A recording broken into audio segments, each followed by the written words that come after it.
What's up, guys? So different video today. I want to talk about the reality, the real, raw, behind the scenes scenarios that take place when trying to run a business in your 20s. You know, I started my business when I was officially, I signed my lease when I was 21, had my grand opening January 2022, and I was 22 years old at the time.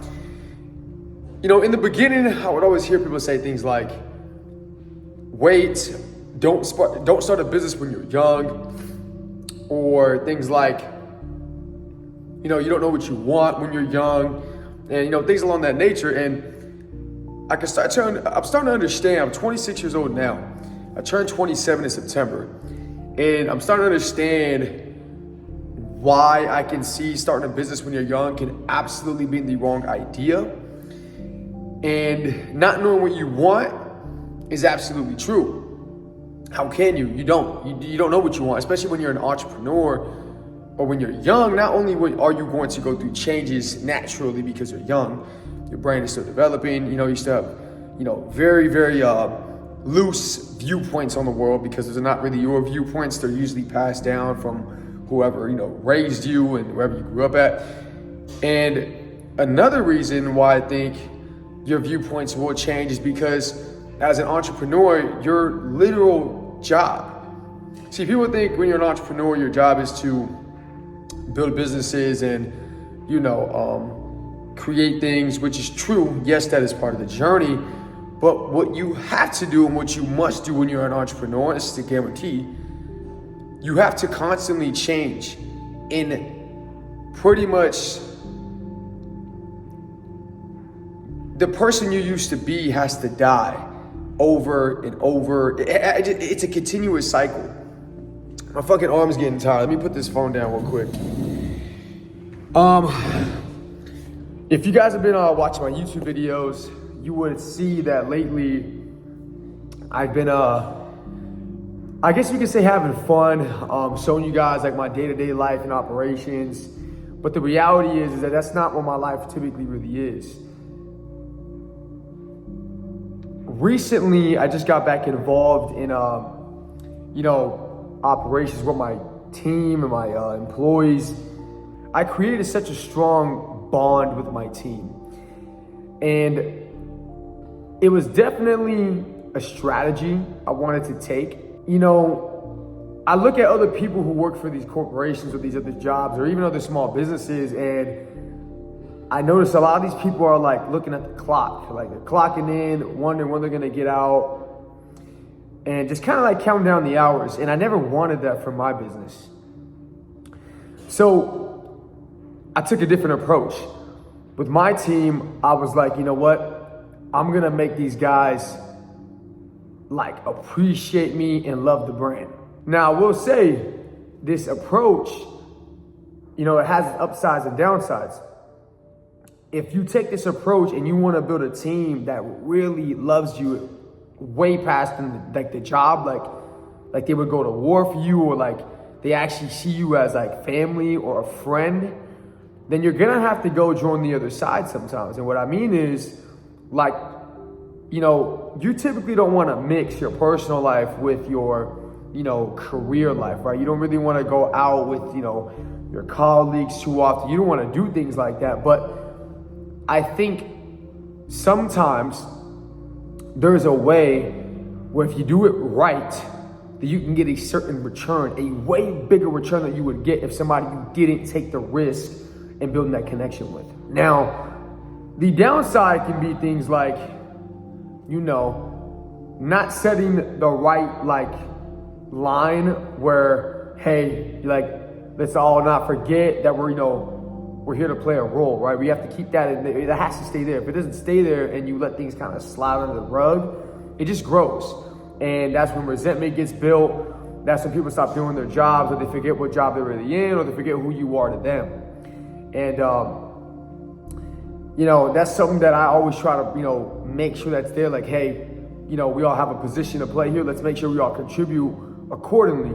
But where I'm at right now in my current life is next year, 2026 for P3, The way I see it is I really want to enter like the shareholder like mentality. I literally want to just go, not even go. I don't even want to go see the business. I literally want to just leave the business, check my P&Ls, check my bank account, and that's it. I'm not running any meetings. I'm not going to give any advice. And I think that's next year for us. We'll be on year 5 next year. Year 5 is officially next year. I thought it was actually this year, but it's next year. Because our grand opening was January 2022. So January 2022, 2023, 2024 was last year, 2025. 2025 is our 4th year this year. What I'm doing right now for P3 or my company is I am building the roads so P3 can drive on it. The way I see business is when you're running a business, you have to this is what the story really is for every entrepreneur who starts. You have this ambitious person who has a vision. This is every entrepreneur. Let's say they're on an island, right? They're on this deserted island, no one's there, it's just them. And they have to travel for more food and supply, and they build this little boat, and it's just this little boat that they made, and they make a paddle, and it's just enough to get some distance going in the water. Or in the water, they're paddling by themselves. You know, it's very slow, but we're getting somewhere, right? And then you get to the next island, and that next island is where you find more food, more supply. And to translate that, that's when you start picking up more clients. You know, you're starting to see more clients, you're starting to get referrals. It's just you still, but you know, you're starting to see a return, right? You're still working a lot, but you're starting to see a return. You start making some actual money. And then from there, what happens is you're like, okay, we're running out of supply. This island that we just found no longer is gonna be able to feed, you know, this new appetite that I built. I need to go find a new island. So what happens next is, what you usually would do is you take one of those, you know, clients that you were probably working with and you sell them on the dream. Like, hey bro, you like my product, right? You liked working with me. Hey man, like, I want to grow this business. Do you want to join me? Do you want to help me build this business? Since, you know, you liked the program, you probably would like working for it. That's typically what happens. You end up recruiting someone that you know, actually servicing at one point, and then you guys have 2 people, and then you build a bigger boat, and then you have 2 people paddling. And you just go, you get some more distance, you go a little bit faster, and then it just kind of keeps going. That's all this really is, guys. Right now, this year, I'll be a little transparent with you guys. Financially, I will be taking, in theory, I will be profiting less money. Same revenue.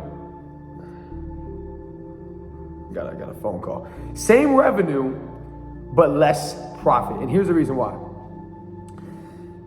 If you truly are trying to build an empire, that means you cannot do things all by yourself. You have to hire people. And if you're actually gonna hire people who are gonna try, you have to pay them a certain dollar amount. And then not only that, but when you pay people a certain dollar amount, you cannot expect them to go as hard as you. And I'm not even gonna say go as hard as you, because I think all my employees apply themselves, but they're not gonna know the business like you do. Even though you think, oh, well, just follow this, follow that. There's a lot of things in my mind that I know as a founder of a business that are just there. Like certain reflexes, no matter how much I train my employees, they're not gonna have it. They're not gonna have certain logic on certain scenarios. And this is why when you're building an empire, you're not trying to be self-employed and work the rest of your life and, you know, just be on your own. When you're trying to build an empire, there will be a point in time where your overhead will go up and the quality of your service that you were once doing by yourself will drop. Now the question is, how much of a drop will you allow in the business? Like when I was training clients and I was a personal trainer, I had so much passion. I had so much connection with my clients. But I also knew that that wasn't gonna be the next person. So you kind of have to ask yourself, how much of a drop in service am I gonna accept? Am I gonna allow my next trainer to be, 10% less or 20% less than what I was? And that's the question you really have to ask yourself.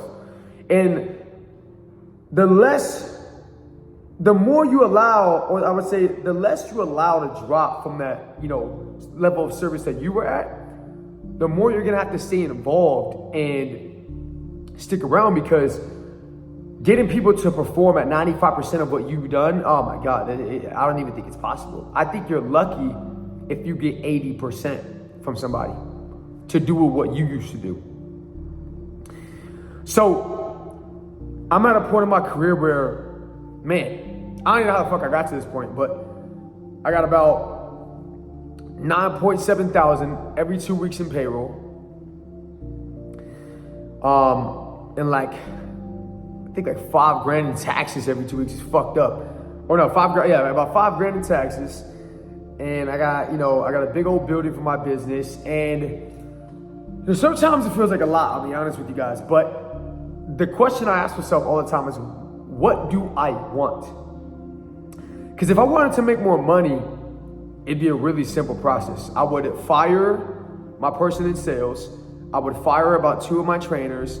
It would just be me and 2 of the trainers. I would have 3 people fulfilling with the service of personal training, including myself. And we would probably have a better retention.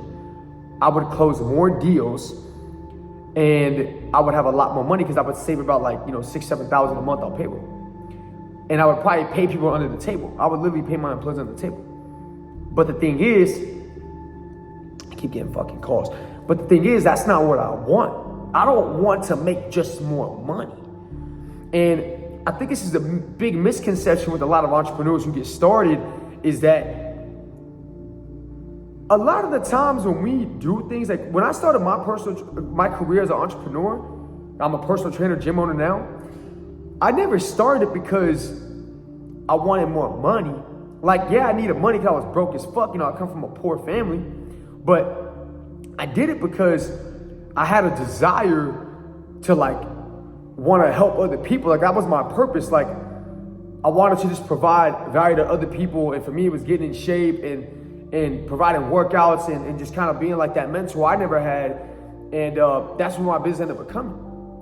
But if your sole purpose is to just make money, man, you're not gonna want to pay people more than what they should get.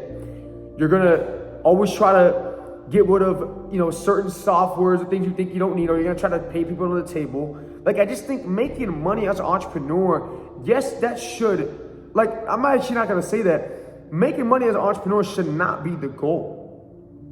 And let me explain to you why. As an entrepreneur, your sole purpose is to just learn. Literally just learn. For sure, my biggest mentor by far, Alex Hormozi. This guy changed my life. Met him once until a mastermind with Jim launched in 2023. But he always said he didn't want money. He always kept saying he doesn't value money. And I was like, there's no way. Right? You need money, right? Everyone wants to make money. But he said, I just love learning. And I finally now understand what he means.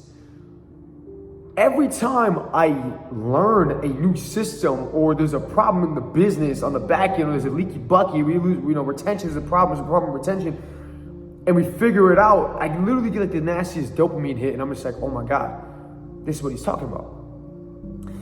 And I want to also explain to you that if you think you're somebody who doesn't like learning, I think there's this big misconception on learning. When you think learning, when I heard the word learning, I was like, school, test, multiple choice, fill the bubble in. That's the first thing I was like, bro, I'm obviously not going to be a good entrepreneur because I'm not a good learner, right? But that's not the case at all. The thing is, the school system has a different way of saying learning. But the reality is, the definition of learning is same condition, new behavior. Same condition, same behavior means you did not learn. And you can learn to do the wrong shit and you can learn to do the right shit. Like, there is no right way of learning. I'm pretty stoic myself. I don't think there is right or wrong, good or bad, because, somebody can say it's raining. Oh, fuck, this is a bad day. But then there's somebody else who needs rain to grow their fucking farm. So I think what it comes down to as an entrepreneur is you really just got to figure out, are the consequences that you are receiving from your actions in alignment with what you want to do in life and what you want to become? Like, I don't think there is a right or wrong. It's just, are the consequences that you are receiving from your actions in alignment with what you want to become? And here's the craziest part. Your viewpoints will change. What I thought was right a year ago, 6 months ago, 2 years ago, especially a couple years ago, is the complete opposite of what I believe in now.